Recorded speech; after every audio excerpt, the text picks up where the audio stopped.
السلام علیکم ورحمۃ اللہ وبرکاتہ۔ قرآن پاک کے چوتھے پارے میں سورہ نساء کے اندر پورا ایک صفحہ ہے، ایک صفحہ 1.5 صفحہ ہے، وہ ہم اکثر تلاوت کرتے ہیں۔ رمضان میں تو 2 5 5 10 قرآن ہم ختم کر دیتے ہیں، اور ایسے بھی ہم قرآن کی تلاوت کرتے ہیں، اور قرآن اور پڑھتے ہم چوتھے پارے پر اس صفحے پر بھی ہم پہنچتے ہیں۔ وہ صفحے کی شروعات ہوتی ہے یوصیکم اللہ فی اولادکم للذکر مثل حظ الانثیین۔ پورا ایک لمبا صفحہ ہے۔ اس پورے صفحے کو آیت میراث کہتے ہیں، یعنی کہ وراثت والی آیت۔ جب کوئی انسان مر جاتا ہے، دنیا سے چلا جاتا ہے، تو وہ چاہے امیر ہو غریب ہو، اس نے جو کچھ بھی کمایا تھا، چاہے جیسے کمایا تھا، وہ اس کی ساری جائیداد کو جو ہے اللہ تبارک و تعالیٰ نے اس کے مر جانے کے بعد، چلے جانے کے بعد، اللہ تبارک و تعالیٰ نے اس کی جائیداد کو خود تقسیم کیا ہے۔ اللہ نے خود تقسیم کیا ہے۔ ہوتا کیا ہے کہ انسان اپنی زندگی کے اندر اپنی جائیداد کو اپنے طور پر اپنی بیٹیوں کو دیتا ہے، کہتا ہے کہ میں نے اپنی جائیداد میں سے حصہ دے دیا، یعنی اپنی میراث میں نے تقسیم کر دی۔ یہ غلط ہے۔ اپنے رشتہ داروں کے لیے، اپنے گھر والوں کے لیے مر جانے کے بعد جو چھوڑتا ہے اسے میراث کہتے ہیں۔ لیکن بہت سارے ماں باپ ایسے ہوتے ہیں جو بیٹیوں کی محبت کے اندر ان کو زندگی میں ہی دے دیتے ہیں اور کہتے ہیں کہ ہم نے حصہ دے دیا۔ ایسا نہیں ہے۔ آپ زندگی میں جو کچھ بھی دیں گے، بیٹی کو دیں یا بیٹے کو دیں، اسے حصہ نہیں کہتے ہیں۔ وہ تحفہ ہو سکتا ہے، انعام ہو سکتا ہے، کوئی اور بات ہو سکتی ہے، لیکن یہ آپ کی جائیداد کا حصہ نہیں ہے۔ آپ کی جائیداد کا حصہ آپ کوئی نہیں ہوتے متعین کرنے والے۔ آپ کے مر جانے کے بعد اللہ نے خود متعین کیا ہے کہ کس کو کتنا ملے گا، لڑکے کو کتنا ملے گا، لڑکی کو کتنا ملے گا، بیوی اگر مر گئی ہے تو شوہر کو کتنا ملے گا، شوہر مر گیا ہے تو بیوی کو کتنا ملے گا، اور اگر اس کے مر جانے والے کے اگر ماں باپ بھی زندہ ہیں تو ان کو کتنا ملے گا۔ یہ ساری تقسیم اللہ تبارک و تعالی نے خود کی ہے۔ لیکن بہت بڑا المیہ امت کا یہ ہے، یہ میں ان پڑھوں کی بات نہیں کر رہا ہوں، غیر دیندار کی بات نہیں کر رہا ہوں، میں پڑھے لکھے لوگوں کی بات کر رہا ہوں، میں دینداروں کی بات کر رہا ہوں، جو لوگ جماعتوں کے اندر چلے پہ چلہ لگاتے ہیں، 4 مہینے پہ 4 مہینہ لگاتے ہیں، سال پہ سال لگاتے ہیں، جو لوگ اپنے آپ کو دیندار سمجھتے ہیں، جو لوگ اپنے آپ کو علم والا سمجھتے ہیں، جانکار سمجھتے ہیں، میں ان کی بات کر رہا ہوں کہ ان کو بھی پتہ نہیں ہے کہ فرائض میراث کتنے ہیں۔ یعنی انسان جب مر جاتا ہے تو اس کے اندر کتنے لوگوں کو حصہ دینا چاہیے، یا اللہ نے کتنے حصے مقرر کیے ہیں مر جانے پر، مر جانے والے کی جائیداد پر، ترکے پر، یہ کسی کو پتہ نہیں۔ اب چلتے ہیں دینداروں کی طرف، کہ کسی دیندار کو، چاہے بڑے لیول کا ہو چھوٹے لیول کا، پکڑیں گے آپ، وضو میں کتنے فرض ہیں، فوراً بتا دے گا 4 فرض ہے۔ غسل میں کتنے فرض ہیں، فوراً بتا دے گا 3 فرض ہے۔ تیمم میں کتنے فرض ہیں، 3 فرض ہے۔ کتنی چیزوں سے وضو ٹوٹ جاتا ہے، 8 چیزوں سے وضو ٹوٹ جاتا ہے۔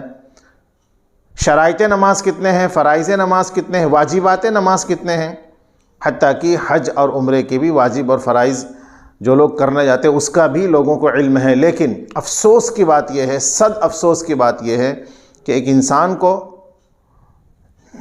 دیندار ہے، حاجی ہے، نمازی ہے، اللہ کے راستے میں نکلنے والا ہے، خوب دین کی محنت کرنے والا ہے، خوب تبلیغ کرنے والا ہے، اپنے سوسائٹی میں، معاشرے میں اس کا دیندار کے نام سے، پڑھے لکھے کے نام سے اس کا شہرہ ہے، لیکن اس کو بھی پتہ نہیں ہے کہ اللہ تبارک و تعالیٰ نے تیرے مر جانے کے بعد یا کسی کے مر جانے کے بعد اللہ نے اس میں کتنے حصے مقرر کیے، اس کو پتہ نہیں ہے۔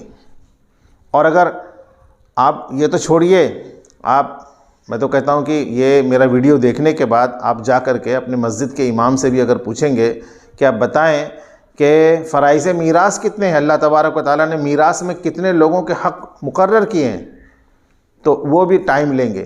ان کو پتہ ہے لیکن ٹائم لیں گے وہ، کیونکہ وہ دماغ میں نہیں رہتا ہے، لوگ پوچھتے نہیں ہیں، کیونکہ اس میں ظاہر سی بات ہے لوگوں کو دینا ہوتا ہے، اپنا پیسہ، اپنا نہیں، اپنے باپ کا پیسہ اپنی بہنوں کو دینا ہوتا ہے، اس لیے کوئی آ کر کے پوچھتا نہیں، الا ماشاء اللہ پوری مسجد کے اندر اگر آپ اعلان بھی کر کے، اگر آپ جمعہ میں یا کبھی آپ اعلان کریں، پوچھیں کہ کون ہے کہ جس نے اپنی بہن کو اپنے باپ کی جائیداد کا حصہ شرعی طور پر دیا ہے تو آپ کو پوری مسجد کے اندر ایک بھی انسان نہیں ملے گا جس نے شرعی طور پر دیا ہے، کوئی نہیں ملے گا آپ کو۔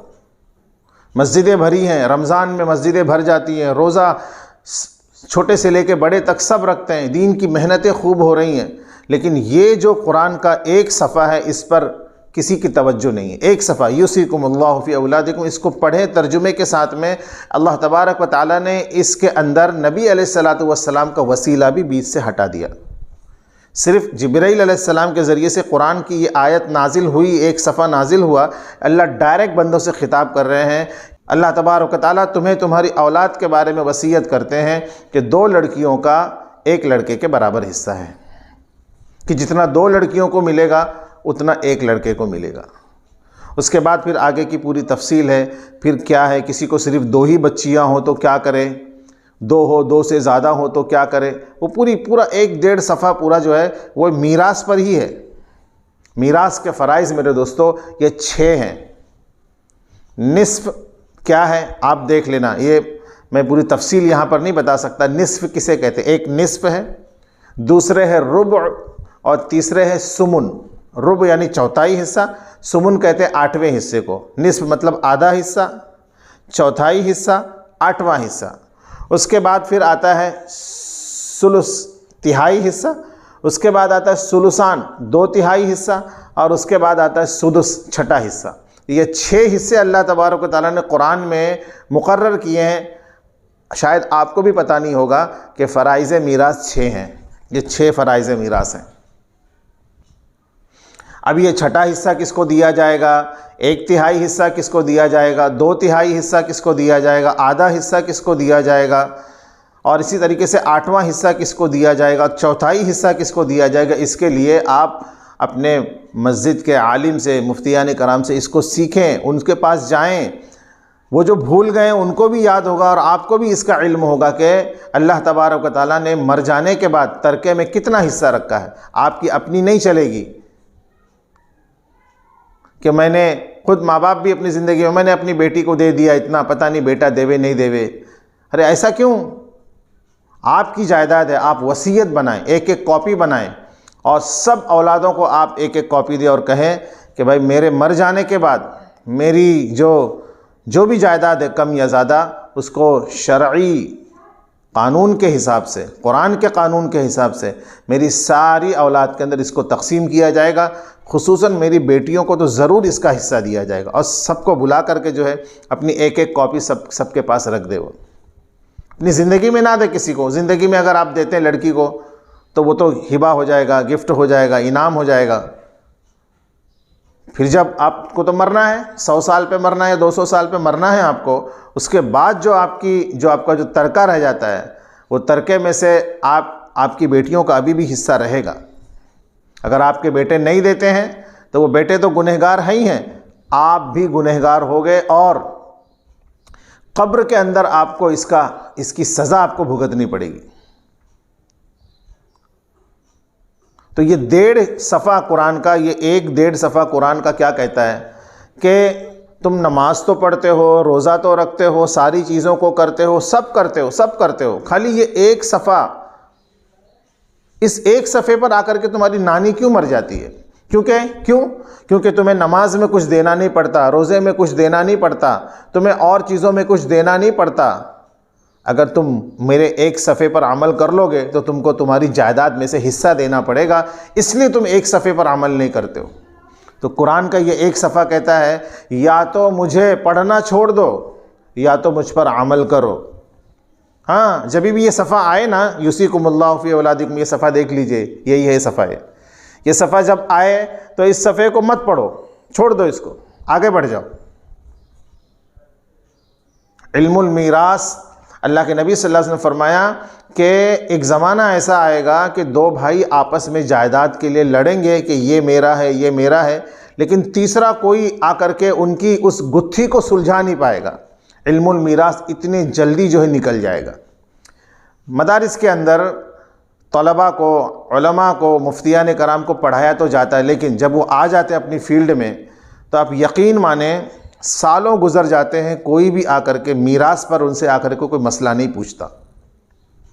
ہاں، یہ آ کر کے پوچھتے ہیں 3 انگلی سے کھانا کھانا سنت ہے کہ نہیں ہے، میٹھا کھانا کھانے سے پہلے سنت ہے کہ نہیں ہے، مسواک کو جو ہے وہ کس طریقے سے پکڑنا چاہیے، کوئی کہتا ہے 4 انگلی سے پکڑے، کوئی کہتا ہے 3 انگلی سے پکڑے، مسواک کی لمبائی کتنی ہونی چاہیے، کتنی چوڑائی ہونی چاہیے، یہ پوچھیں گے۔ باریک باریک سنتوں پر عمل کریں گے، باریک باریک سنتوں پر۔ میں نہیں کہتا کہ اس پر عمل نہیں کرنا یا اس کا ثواب نہیں ہے، لیکن یہ بہت بڑا فرض ہے۔ یوصیکم اللہ فی اولادکم للذکر مثل حظ الانثیین، بہت بڑا فرض ہے۔ اور ہم کوئی اور ڈاکو نہیں ہے، ہم اپنی بہنوں کے سب سے بڑے ڈاکو اور ظالم ہم خود ہیں۔ باپ اپنی بیٹیوں کو حصہ دے کر کے حصے کی وصیت کر کے نہیں جاتا، باپ خود سب سے بڑا ڈاکو ہے۔ ماں خود جو ہے موت سے پہلے اپنے بچوں کو، لڑکوں کو اس بات کی وصیت نہیں کرتی، نصیحت نہیں کرتی کہ اپنے بہنوں کو حصہ ضرور دینا۔ ماں خود سب سے بڑی ڈاکو ہے، ظالمہ ہے۔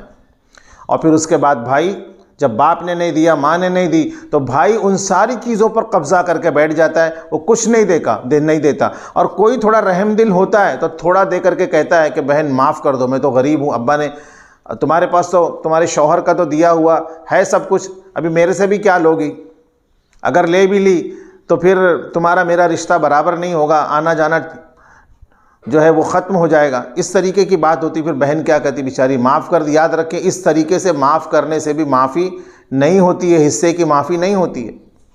شرعی طور پر پورا حصہ نکالنا پڑے گا، اپنی بہن کو دینا پڑے گا، اپنی بیٹی کو دینا پڑے گا، اس کے بعد اگر وہ لوٹاتی ہے تو پھر ٹھیک ہے۔ ایسے ہی اگر وہ معاف کر دے تو معاف نہیں ہوگا۔ ہاں، اور اللہ نے کتنا رکھا ہے، لڑکے کو تو ڈبل دیا ہے، لڑکی کو تو کم دیا ہے، پھر بھی جو ہے ہم نہیں دیتے۔ ان کی شادی میں، بیاہ میں، جو کچھ بھی پڑھائی لکھائی میں خرچ ہوتا ہے وہ حصے میں کٹے گا نہیں، حصہ الگ ہے۔ باپ کی میراث میں جو حصہ تقسیم ہوتا ہے وہ اس میں یہ مائنس نہیں ہوگا شادی بیاہ میں جو خرچ کیا گیا ہے۔ اس لیے یاد رکھیں، ضرور اپنی بہنوں کو، اپنی بیٹیوں کو، اپنی ماؤں کو، عورتوں کو، گھر کی عورتوں کو ضرور حصہ دیں، ورنہ یہ سارے نماز، سارے چلے، سارے 4 مہینے، سارے روزہ، ساری قرآن کی تلاوتیں جو ہے نا، یہ کل قیامت میں تمہاری بہنیں، تمہاری مائیں، تمہاری بیٹیاں تمہاری گھر کی مستورات لے کے چلے جائیں گی اور تم خالی ہاتھ رہو گے، قبر میں بھی جلو گے، آخرت میں بھی جلو گے۔ تو سب سے بڑا ظالم کوئی اور نہیں ہے، سب سے بڑے ظالم اور لٹیرے تو ہم خود ہیں، جو اپنی ماؤں کا، بہنوں کا، بیٹیوں کا حصہ دبا کر کے بیٹھے ہیں اور کہتے ہیں کہ گھر میں برکت نہیں۔ برکت کہاں سے آئے گی جب تم نے ماں، بہن، بیٹی کے حصے کو دبا لیا ہے؟ کتنا بھی تم کما لو گے، زندگی میں برکت نہیں آئے گی، بے سکونی رہے گی ہر وقت۔ تو اگر چاہتے ہو کہ قرآن پاک کا اثر اور قرآن پاک کی تلاوت کی برکت گھر کے اندر آئے، گھر زندگی سکون سے گزرے، تو چاہیے کہ یوصیکم اللہ فی اولادکم اس ایک صفحے پر بھی ہم عمل کریں گے انشاءاللہ۔ اگر ایسا کریں گے تو اللہ تبارک و تعالی ہمیں بہت زیادہ جو ہے اللہ تبارک و تعالی نعمتوں سے نوازے گا۔ وآخر دعوانا ان الحمدللہ رب العالمین۔ السلام علیکم ورحمۃ اللہ وبرکاتہ۔